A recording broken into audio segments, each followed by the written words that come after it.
And the birds return, and with them the joyous noise of morning, their song awakening us and raising the sun and blessing the rain.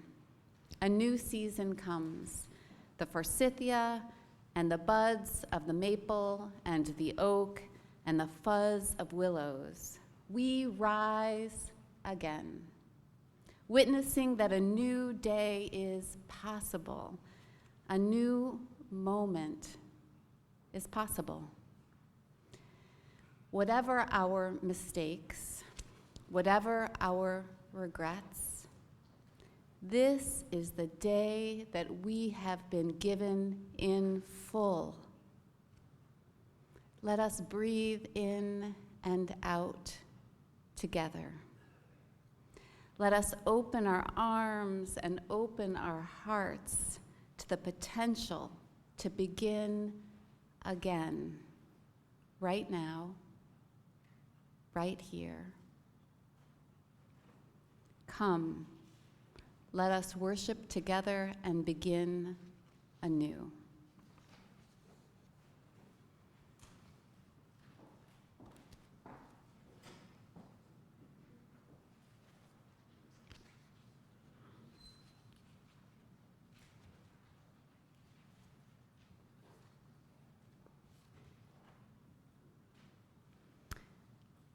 I invite you to stand and join in singing our opening hymn, number 38, Morning Has Broken.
Good morning.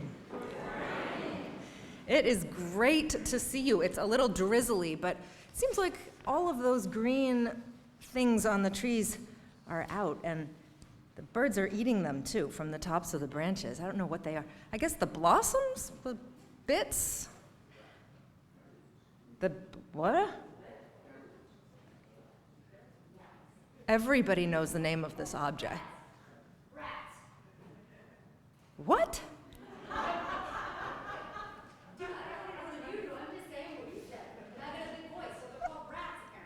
They're called brats? Oh my goodness, this is so... Bracks. I've come to church and learned something new. Yes, that's great. Well, they are blossoming soon into little white flowers, and it's great. Happy spring.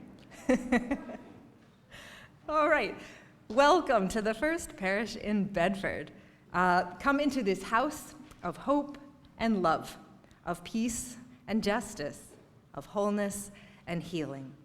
We welcome the certain and the seeking, the lifers and the newcomers, the joyful and the brokenhearted, all of whom are beloved all of whom belong. Life is richer, deeper, more gratifying if we live it together. Whoever you are, whomever you love, whatever body you live in, welcome home. My name is Megan Lyons, and I'm one of the ministers here at the First Parish, and it is so good to be joined by the Reverend Mary Margaret Earle, who is back there, and you met her a little moment ago. She is the Executive Director and Senior Minister of the UU Urban Ministry. In this ministry, she has worked to strengthen bonds between UUs and the Roxbury neighborhood where the UU Urban Ministry operates. She has served on the Faith in Solidarity leadership team and the Roxbury Cultural Network. Prior to her arrival at the UU Urban Ministry, she spent 10 years at a faith-based nonprofit in Rhode Island serving the homeless community.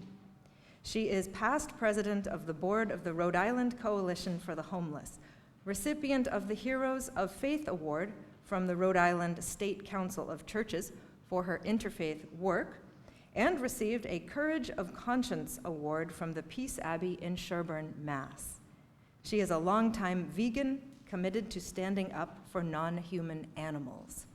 Mary Margaret, it's great to have you here. We are thrilled that you've come out to be here with us, and she's here to lead our service and will be here during community hour as well. And you can stop by a table, learn a little bit more, and you might wonder also, what's it like to be a delegate to the UU Urban Ministry? And if you have that kind of question, you might talk to Bob Schmaltz, who I saw. Bob, hello, Bob. And also Cecil Mercado, I think. Oh, great. Both of them are our current delegates. They've done it for a while, and they would love to talk to you about what that's like and what it might be like to be a delegate. If you are new this morning, we hope you'll fill out a blue connection card. It's in your pews. You can stay in touch with us that way, or you could stop by the welcome table on the way through to community hour behind me. Today, at 11:30, we are having a mini concert held right here in the sanctuary with our own Steve Sussman and Liz Connors. It's sponsored by the Music Committee with net proceeds going to those in need in the Ukraine. And I hope you will come. It's going to be wonderful, and it is for an important cause. Also today at 3, if you just want to live here, at 3 there is another concert, this time featuring the music of cartoons. So that is Brad Connor, Ben Sears, and Cynthia Mork. They're singing, and I hear Brad is looking for Mickey Mouse ears. I told him he wears many hats. Ears. All right, let's see. What else is on deck? I'll tell you about upcoming services. Next week is our Environmental Justice Committee leading our Earth Day service, and the Reverend Fred Small is preaching. He's also a longtime folk singer, and so he will be bringing us his music as well. Then, for the 2 Sundays after that, April 30th and May 7th, you do not want to miss it. These are the bookends of our candidate who is visiting us, and this is our candidate for senior minister, Reverend Jamie Hinson Rieger, and he will be with us at church leading both of those services. And I really and truly hope that you can make it. All week there will be events held at different times that offer chances to meet with him. So this week you'll get a postcard in the mail with all the events that you can attend. There's a dinner time event, for instance, when families can bring along their young people. And we really want to have our young people tell us their opinions. It's an important part of figuring out, is this the match that will be the right match for us? We'll announce before candidating week how folks can easily access Zoom links for events that have an online component. Voting on May 7th will have 3 options: in person, online, and by absentee ballot. Details regarding these options will be widely publicized by the end of next week. Our search committee members will be available at community hour to answer questions about the process. If you are a member, please do plan to make an informed vote on May 7th. The future is up to all of us. And now I invite you to join me for our unison affirmation.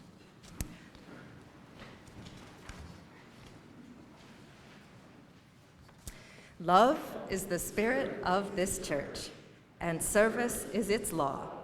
This is our great covenant, to dwell together in peace, to seek the truth in love, and to help one another. El amor es el espíritu de esta iglesia, y el servicio es su ley.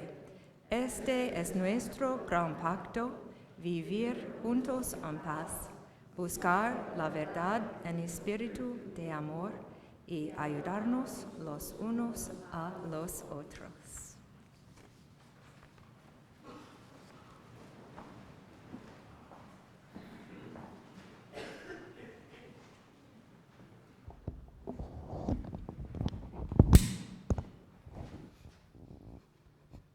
Good morning again.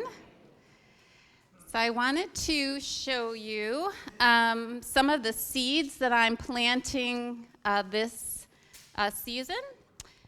I have some turnip greens and some zinnias, some cucumbers, some summer squash, and some of the seeds I start, and maybe you do too, early in my basement under a grow light. And I brought this morning where they are. These are sweet peppers that have germinated and are starting to sprout, and I'll let them grow for a few more weeks before I put them out in my vegetable garden. But one of the types of seeds that I planted didn't grow at all, and they were my hot pepper seeds, and I tried them 2 rounds. I planted them, same soil, they didn't germinate at all. And so I tried again. I put some more seeds a little closer to the surface, kept them spritzed with water under the grow light, or in dark at night under the grow light. Nothing has happened.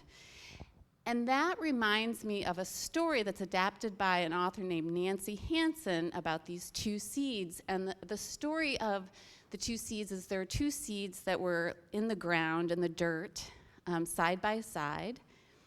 And in the springtime, when the soil began warming, one of the seeds felt something inside, some stirring, and was a little excited, a little afraid, but the seed decided he really wanted to shoot his roots and find out what was beneath him in the dark, in the soil, and then lift up to see what was above him over the top of the soil when he busted through. So he decided to break through his shell and stretch and find out what was above and what was below. The seed beside him was in the warm dirt and also felt the stirring to move and to change, but decided not to stretch because it was a little scary. And so decided to wait and wait in the soil and said to herself, I'm comfortable here. I'm just gonna stay in this warm soil. And that time of year was when all the birds came north and started to peck and find food. And one of those birds that flew back north walked above the seed and plucked it and ate it.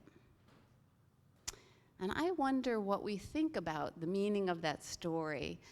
The one seed that felt scared and excited but decided to reach and grow, and the other seed that felt that and decided to try to stay safe but got plucked and eaten anyway. One of the things that I think about in that story is, while we can be practical and we should stay safe, we're wearing our masks, right? And we put our seatbelts in, but there are ways that life asks us to grow and to risk and to take on new things. We're doing that our whole life long. And avoiding doing new things and avoiding growing actually doesn't really truly keep us safe. That's the lesson that I take from the 2 seeds. So I would invite anyone who's here as a child, I don't see anyone, but any in spirit, you can follow Lisa Marie out into wherever Lisa Marie's going. We wish all of our young people a happy vacation. Thank you. Thank you.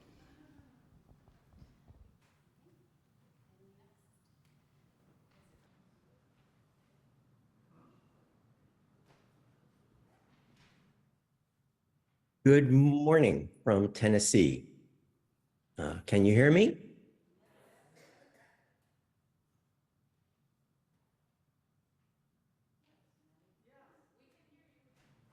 Yeah. Yes, we can hear you. Oh, okay. Thank you. Thank you.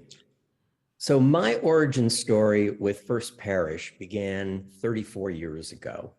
My wife, Christine, a Christian educated Polish Catholic, and I, a non-observant but strongly culturally identified Jew, were looking and thinking about what could be a religious home for us, and especially one that could provide our two young sons a good religious foundation. Through a circuitous route, one Sunday in the fall, we came to First Parish. Quite honestly, we were shocked.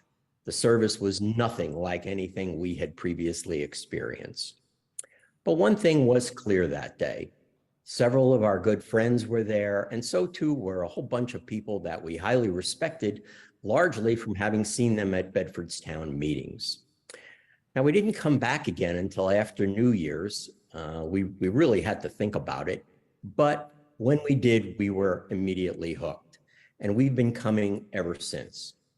Our two sons, albeit sometimes challenging for the RE staff, benefited greatly from the RE program, and years later, both had John perform their weddings, and both have had their children dedicated here.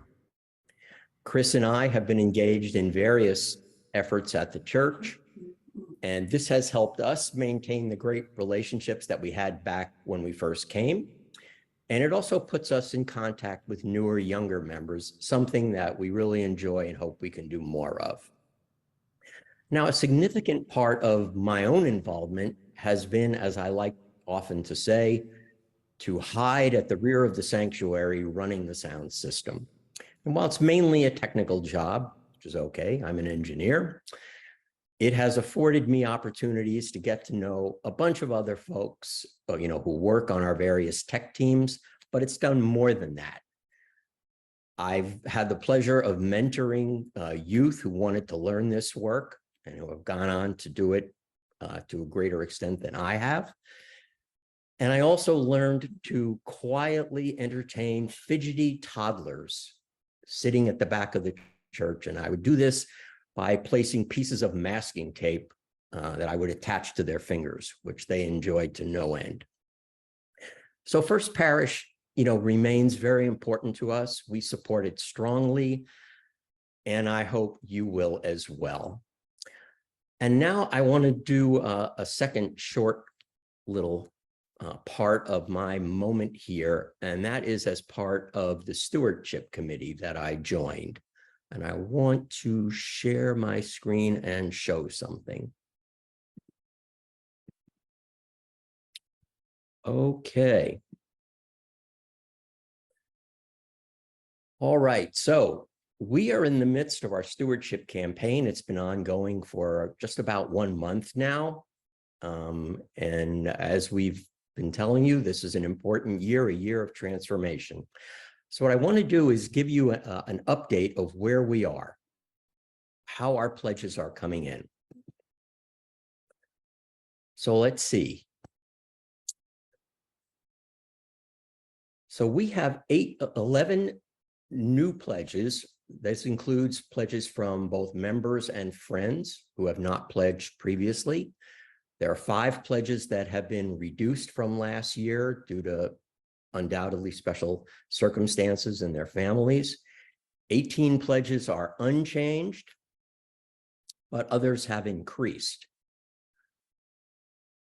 We have 5 that have increased less than 8%, 17 around 8%, and 55 have increased more than 8%. It's really fantastic. And in total, we've received 111 pledges. We had sent out 256 pledge packets, and you can see there where we are in terms of the funds that have been committed. So we're off to a great start, and I want to thank you all. And I just want to close with two other points about this.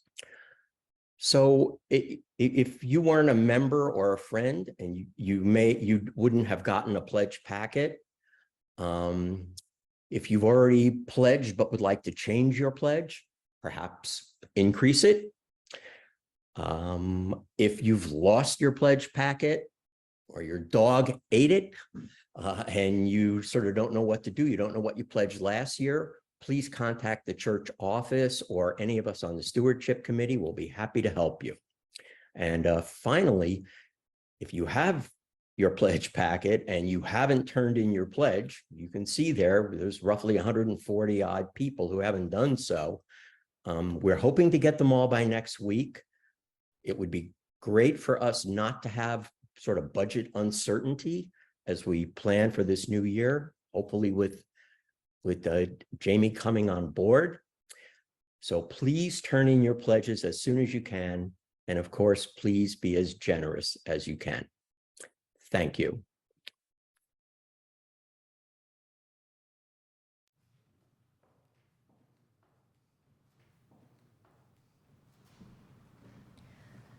Freely we have received, freely may we give.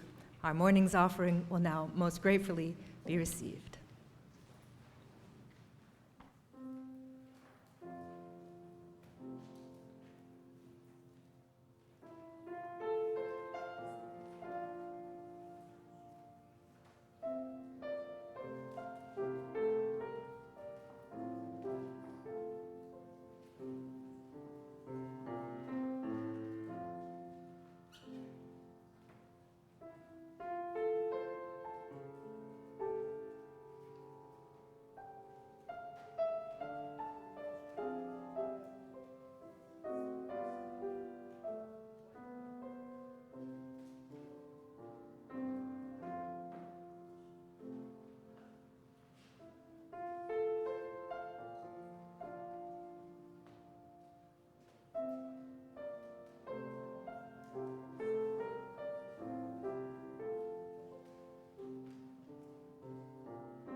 Our reading this morning is from the book Reading from White Fragility.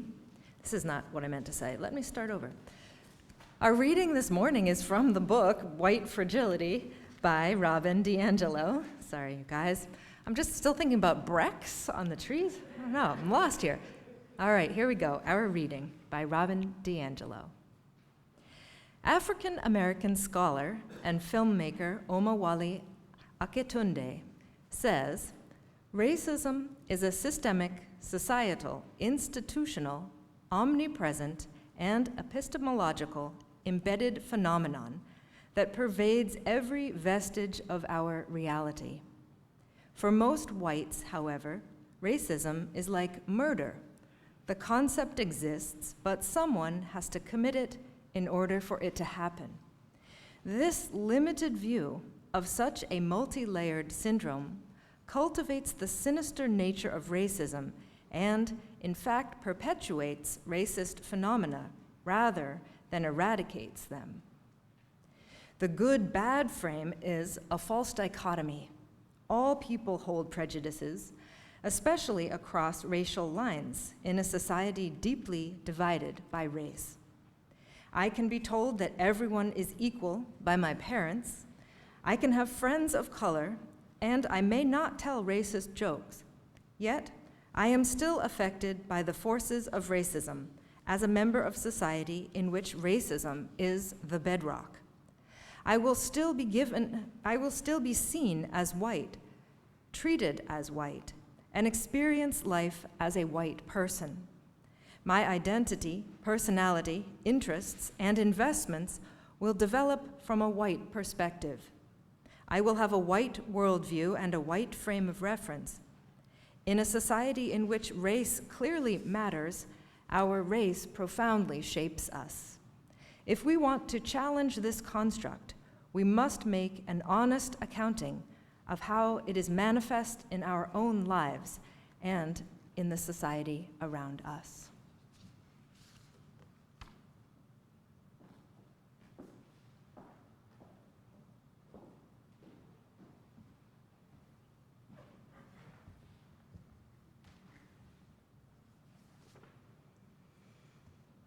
Good morning. It is good to be back in Bedford in the flesh. It has been some time since I've been here. And it's good to be able to update you on the work of the urban ministry and also to be able to thank you for all the ways that you support the work of the urban ministry. So, first I want to lift up the delegates that my good colleague, Reverend Megan, shared, and thank you for all your help this morning in the service. Delegates are sort of the unsung heroes of the work of the urban ministry, and they are the people who work very hard in their home congregations to lift up the work of the urban ministry in order to connect us. And our delegates are Bob Schmaltz, who you heard earlier, and Cecil Mercado, and I'm grateful to them for trying to highlight the work of the urban ministry. Some of the ways that you support us, your Social Responsibility Committee has supported financially our workforce development program for survivors, so thank you for that. You've shared your Christmas plate offering with us to support our general work, so thank you for that. Some of the folks among you who support our work are Bob and Ann Schmaltz, who've been great friends of the urban ministry. In addition to being a delegate, Bob also served on the board of the urban ministry for many years, so we are grateful for his service. We thank David and Lindy Anderson and others who have made contributions, so thank you on behalf of the urban ministry. So spring is really here. We had a couple of days that felt like summer, but it's back to feeling like spring. And for some of us, the dreams of the garden begin. The crocuses have come and the daffodils, and now we can begin dreaming of what we might nurture in our own gardens. We think about what vegetables we'll plant. We might plant seeds under the grow light, as I'm doing now, or sketch out the rows of peppers and peas, or imagine where a new hydrangea bush might look good in our yard. Are there any gardeners here? Oh, wow. Bedford's a big gardening town.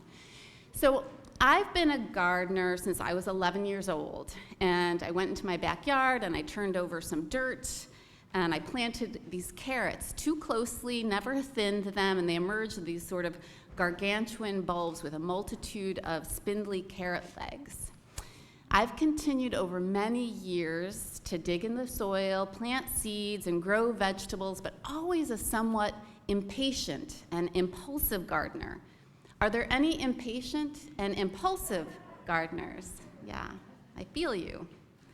So last winter, I decided to slow down and deepen my gardening practice, and I enrolled in a master gardening certification program.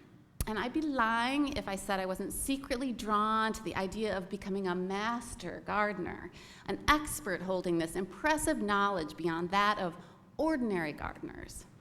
But instead, it was like this. It was like having this door opened, not to mastery, but to the vastness of all that I don't know. And what I earned my certification in was a certification of knowing all that I don't know, that I formerly didn't know that I didn't know, and in fact, I will never fully know. And that's my certification. It's very impressive.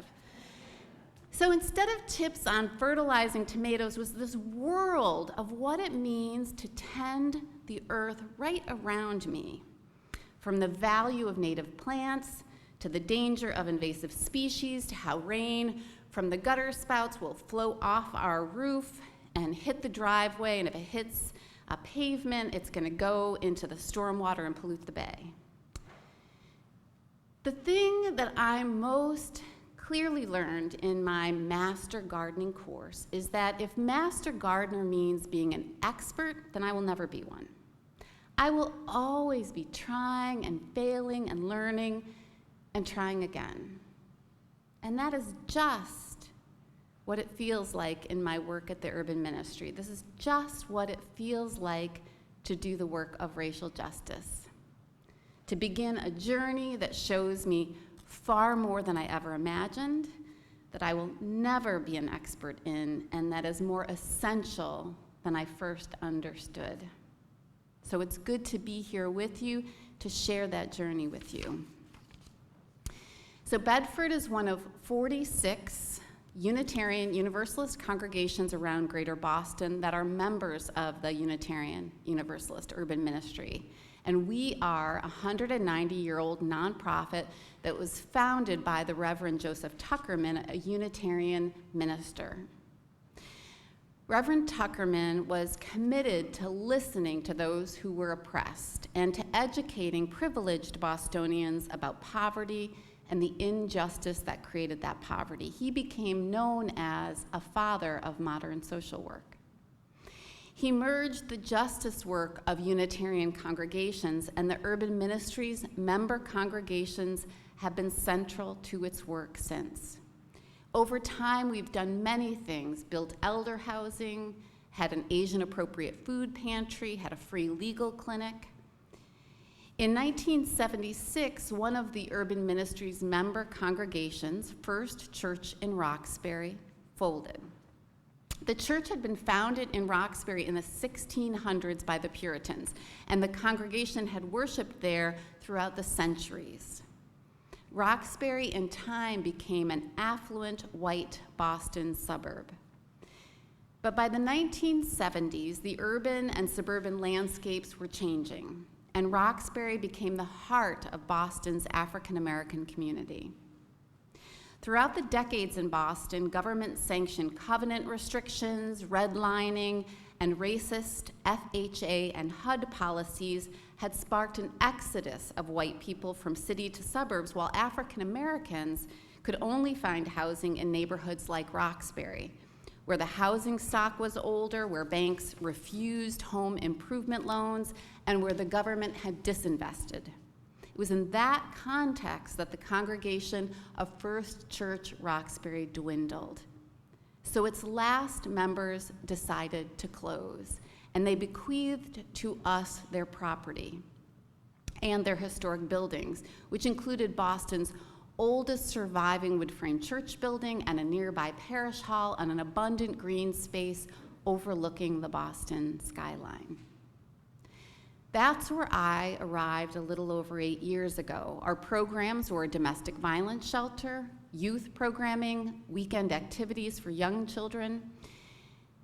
But beneath that array of programs pulsed something else. It was the work of confronting racism in Greater Boston. Our location cried out for it.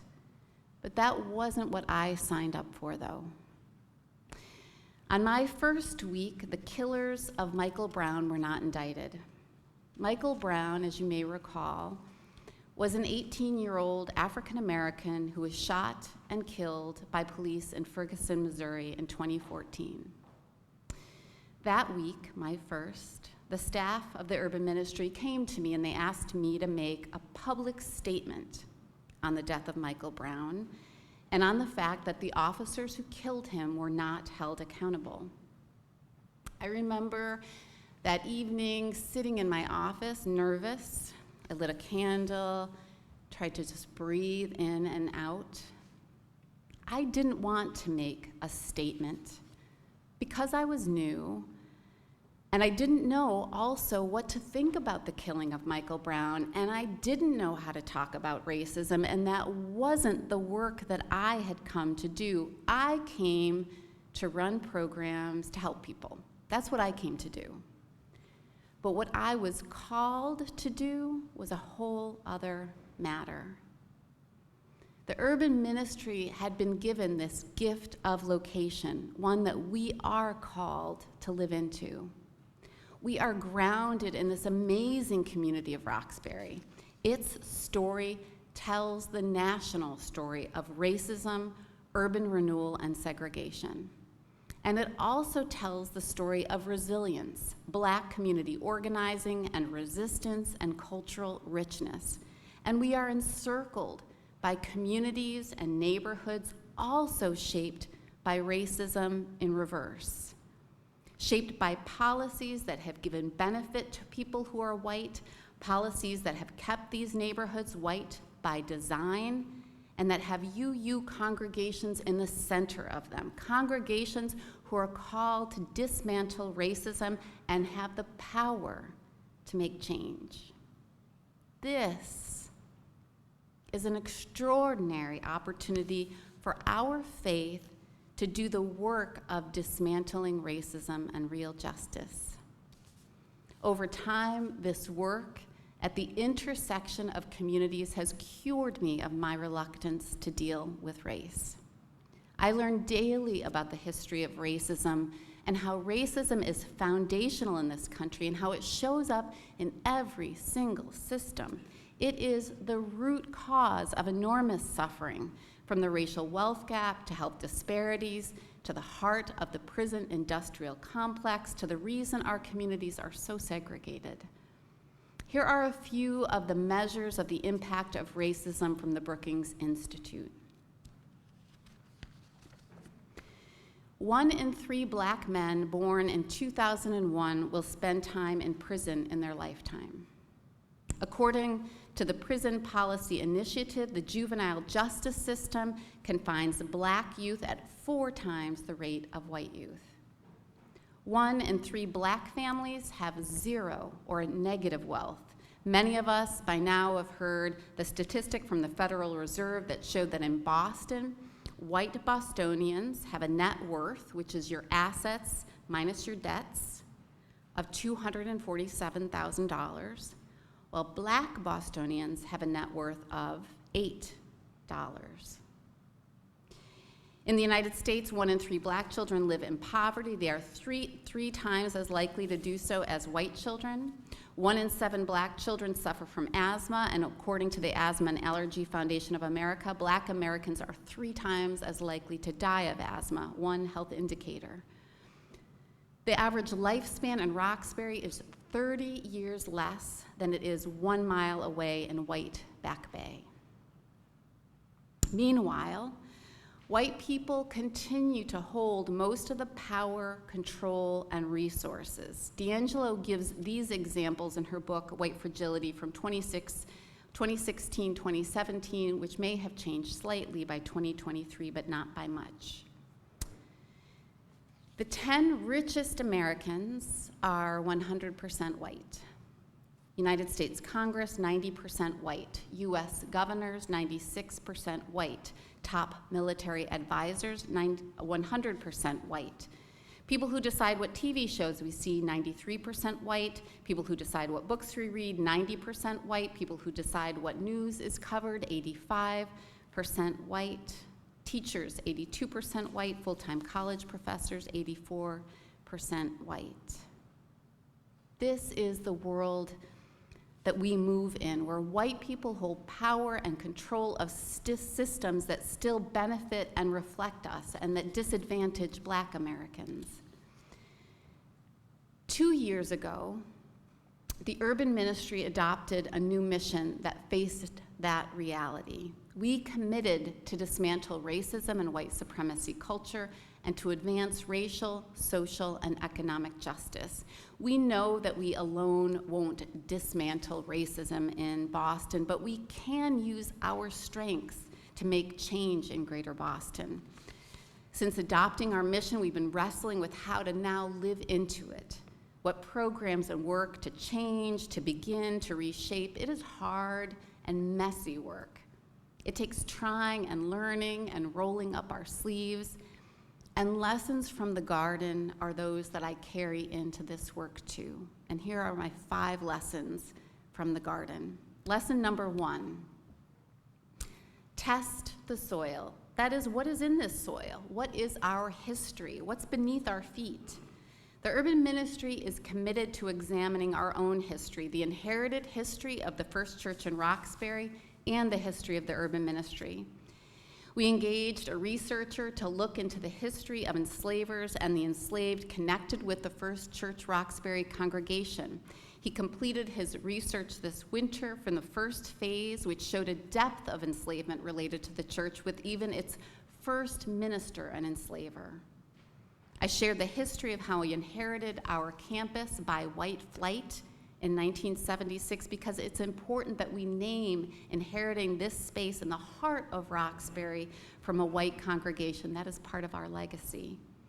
We need to look more closely at the urban ministry itself as an historically white organization, to look at our own mistakes. We all need to do this work.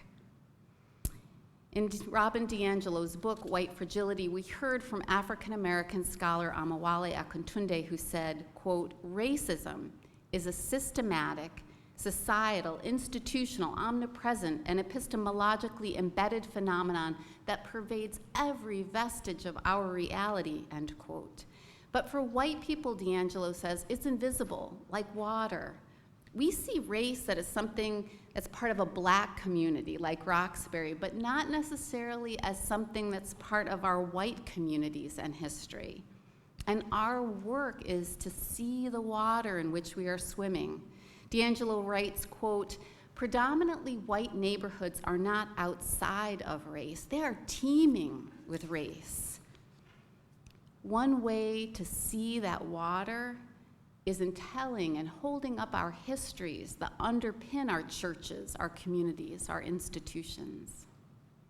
Lesson 2, fix the soil. At the urban ministry, we are committed to change from within. After the murder of George Floyd, our organization made clear commitments. One was researching our history. Another is ensuring greater representation of people of color on our board.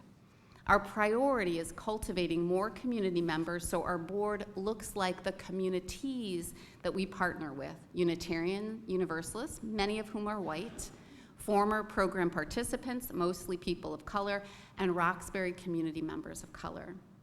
Today, 6 of 15 board members are people of color, and when I come back to you, I hope next year, I'll be able to tell you that it's close to half. We have diversified our staff leadership, and we're working to recruit volunteers of color so that at every level in our organization there is shared power. Without shared power, injustice persists. Fix the soil. Lesson 3, plant plants where they should be planted. That seems obvious, but for some of us impatient and impulsive gardeners, you might feel me. So for years, I planted plants where I thought they'd look good. So I didn't pay attention to the direction, the shade, or the wind, and that's why my sun-loving lilac bush got planted under this big leafy tree and didn't bloom at all. Likewise, we can't create programs based on what the staff or what congregations think sound good. We need to hear what the community wants. Last summer, we convened focus groups of Roxbury business owners to explore how we could partner in closing the racial wealth gap. We're going to do more of that work this summer. and have it guide us in next steps in our workforce programming. We've been meeting too with Roxbury nonprofits to see how they want to partner with our member congregations. So City Life Vita Urbana, which protects the rights of tenants in Black neighborhoods facing eviction through gentrification, has asked us to help with some of their administrative work and build a relationship. So UUs from member congregations are going to be invited in a couple of weeks to help them get out a mailing to tenants to let them know their rights. We need to listen and then listen more. There are wonderful opportunities to plant the right programs when we do. Lesson 4, pull weeds early. Over time, we have faced the legacy of well-intentioned but sometimes clumsy people who are white, like me, for example, who are seeking to do work in a Black community. I once met with a supporter of the urban ministry who said in passing to me how much he liked his neighborhood. It was in the suburbs, and he said it's very safe and it's all white. And I was taken aback by him saying that, and so taken aback and trying to figure out what he meant that I was silent. And it's a silence that I regret. I wish I had asked, just what do you mean by that? And opened up a conversation so we could have unpacked it. Instead, I was silent and I let that weed grow.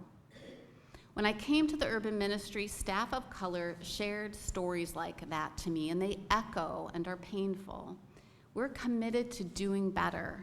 We have been working to imagine a more robust onboarding program for volunteers and staff, one that includes cultural competence training, an understanding of Roxbury's history, and the government-sanctioned reasons why our communities are so segregated. White people need to enter communities of color not to fix them, but with a humility that is born of an understanding of how injustice was created by design. And we all need to learn to give and receive hard feedback when we say and do things that perpetuate racism and hurt. Every gardener knows that weeds never go away by ignoring them. You really have to pull them as soon as you see them. And finally, lesson 5, truly lasting gardens are not built in a day. When we adopted our new mission statement in 2021, it was the end of a long multi-year journey. But this mission is the beginning of another long journey, and it will take more than my own lifetime to complete it. What matters is that we stay the course, learning, stumbling, trying, and committed. When George Floyd was killed, many of us flooded the streets to protest. We must ensure that this commitment isn't a fad or a trend that we get tired of. Our eyes have been opened, and may they remain so. Last summer, after I'd had my Master Gardener's course, I again grew a vegetable garden, and my tomatoes were ruined. I don't know if it was the summer's heat or the drought, but it was so discouraging. But that failure was an opportunity to learn more. I learned how to improve my soil for this season. In gardening, you need to take the long view. A beautiful garden isn't built in a season. It will take years of learning to do and redo, of letting things fill in and blossom, of reading and sharing and trying, of beginning again. The only real mistake is giving up. So I'm here this morning to invite you to deepen your work with us, to learn with us, and to support us. In the seasons ahead, we're going to roll out our new walking tours to share the stories of Roxbury. Come in for a tour. We'll pilot our new program to partner with Roxbury businesses. Sign up with my colleague, Annie, who's here somewhere. I saw her. Annie is going to be in social hour at a table with the delegates. Sign up for her and tell her what you'd like to learn about. Sign up for a tour. Join our mailing list. We're going to air the last in this season's Community Conversations webinars, which lift up issues that Roxbury leaders want addressed. It will be this Tuesday featuring Carolyn Crockett, who's on the Governor Healy's Council on Black Empowerment, and she's going to talk about the innovative ways she's working to close the racial wealth gap. Just tune in from home to listen.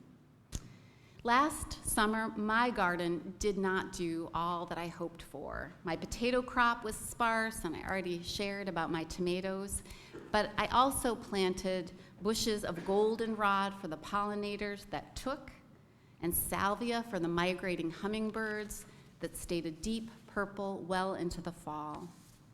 I imagine what is possible if I persevere. What's possible if we all do that? Keep trying and tending and never giving up. Amen, and may it be so. And I invite you to join with me in our closing hymn, One More Step, number 168.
This morning, the heavens rain down birdsong. And there comes the greening buds of the forsythia and the oak and the maple and the fuzz of the willow. The earth invites us to begin again. Go forth with this new opportunity to live into your great and beautiful potential. Go forth in peace and hope. Amen.